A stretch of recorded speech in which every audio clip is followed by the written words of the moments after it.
अस्सलामुअलैकुम दोस्तों, मैं फिर से एक बार आपकी खिदमत में हाजिर हूँ एक नए लेसन के साथ।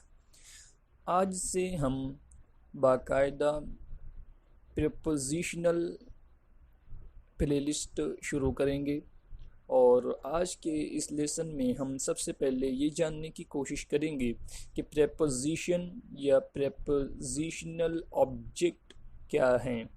यूँ तो प्रेपोजिशन के बारे में हर किसी को पता है, इसकी तारीफ़, इसकी डेफिनेशन हर किसी को मालूम है, लेकिन चूँकि हम आज से इसकी बाकायदा प्लेलिस्ट बना रहे हैं तो हम एक मुख्तसर तौर पे इंट्रोडक्शन के तौर पर प्रीपोजिशन क्या है ये जानने की कोशिश करेंगे।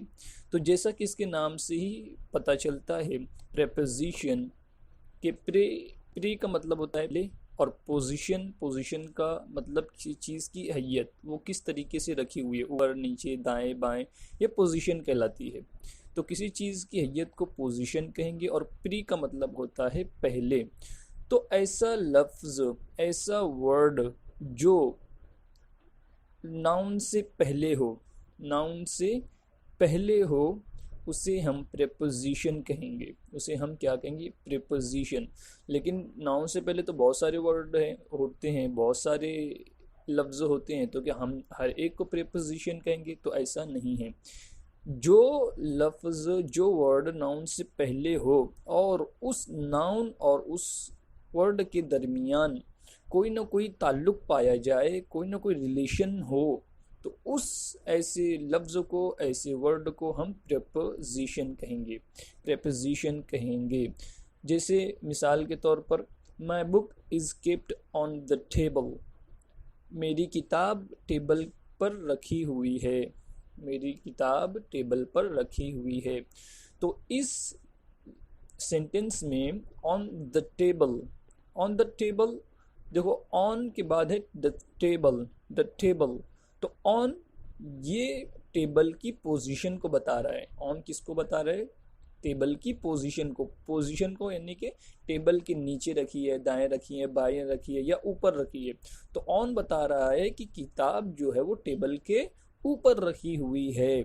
तो ऑन ने टेबल की पोजीशन को बताया, ऊपरी पोजीशन को बताया। तो जो लफ्ज़ इस तरीके से हो, जो लफ्ज़ इस तरह मुस्तामल हो, ऐसे लफ्ज़ों को, ऐसे वर्ड को हम प्रीपोजिशन कहेंगे। तो यहाँ पर ऑन द टेबल में ऑन ये प्रीपोजिशन है और द टेबल ये ऑब्जेक्ट है, ये प्रीपोजिशनल ऑब्जेक्ट है। द टेबल को हम प्रीपोजिशनल ऑब्जेक्ट कहेंगे या ऑब्जेक्ट ऑफ प्रीपोजिशन कहेंगे। समझ में आ गया होगा? तो ऑन प्रीपोजिशन और द टेबल प्रीपोजिशनल ऑब्जेक्ट। तो ऑन द टेबल, ये पूरा ऑन द टेबल कहलाएगा प्रीपोजिशनल फ्रेज, प्रीपोजिशनल फ्रेज। देखिए फिर से एक मरतबा देखिए, ऑन ये प्रीपोजिशन है, द टेबल प्रीपोजिशनल ऑब्जेक्ट कहलाएगा और ऑन द टेबल ये पूरा फ्रेज प्रीपोजिशनल फ्रेज कहलाएगा। तो उम्मीद है आपको प्रीपोजिशनल ऑब्जेक्ट या ऑब्जेक्ट ऑफ प्रीपोजिशन क्या है और प्रीपोजिशन किसे कहते हैं ये समझ गया हो गया। याद रहे, प्रीपोजिशन ऐसा लफ्ज़, ऐसा वर्ड जो किसी नाउन से पहले आए और उस नाउन और उस लफ्ज़ के ताल्लुक़ कोई ना कोई ताल्लुक़ पैदा हो। उसके बाद हम जानने की कोशिश करेंगे कि एडजेक्टिवल प्रीपोजिशनल फ्रेज या एडवर्बियल प्रीपोजिशनल फ्रेज क्या है। एडजेक्टिवल प्रीपोजिशनल फ्रेज या एडवर्बियल प्रीपोजिशनल फ्रेज के ताल्लुक से हम अब जानने की कोशिश करेंगे। तो हम सबसे पहले एक मिसाल ले लेते हैं और उसी मिसाल के ज़रिए हम इन दोनों को समझने की कोशिश करेंगे। Ahmed and Sara with their friends are going to college.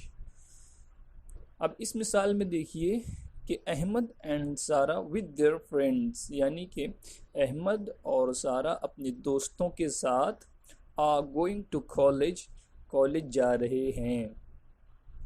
तो अब यहाँ पर एक पहले तो ये मोटी मोटी आप ये बात समझ लें कि एडजेक्टिव ये अक्सर तौर पर नाउन को नाउन के बारे में कोई ना कोई इन्फॉर्मेशन देता है, नाउन के बारे में कोई ना कोई इन्फॉर्मेशन देता है।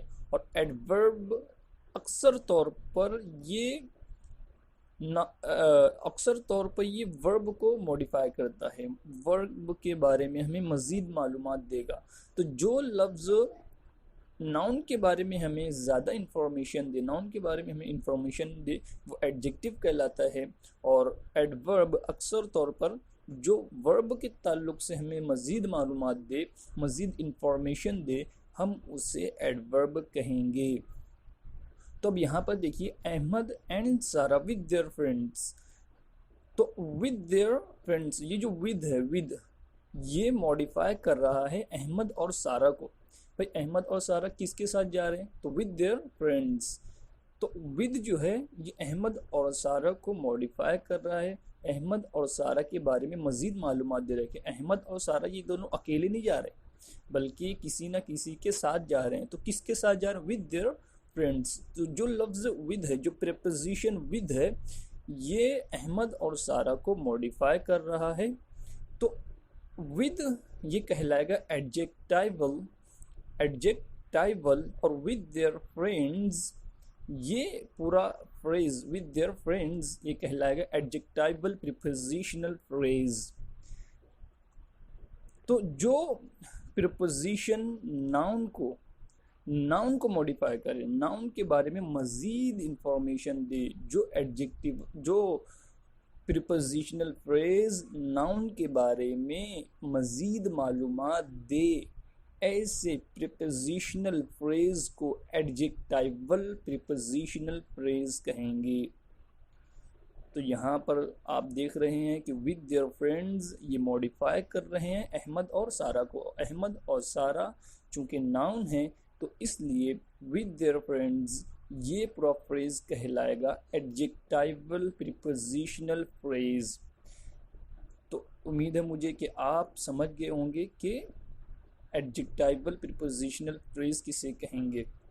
उसके बाद आर गोइंग टू कॉलेज। तो अहमद और सारा विद देयर फ्रेंड्स अपने दोस्तों के साथ are going to college, college जा रहे हैं।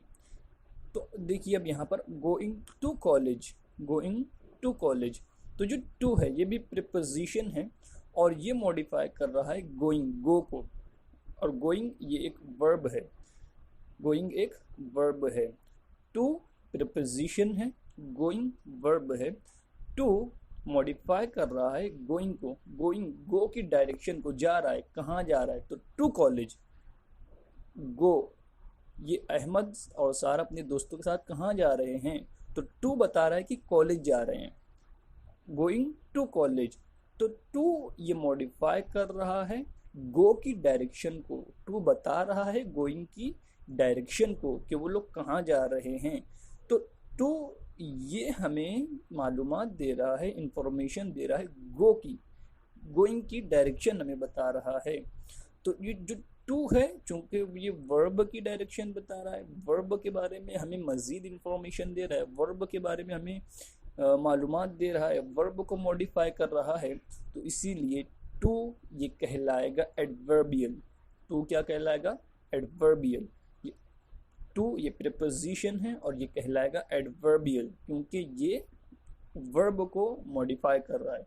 तो जो प्रीपोजिशन वर्ब को मॉडिफाई करे उसे हम एडवर्बियल कहेंगे।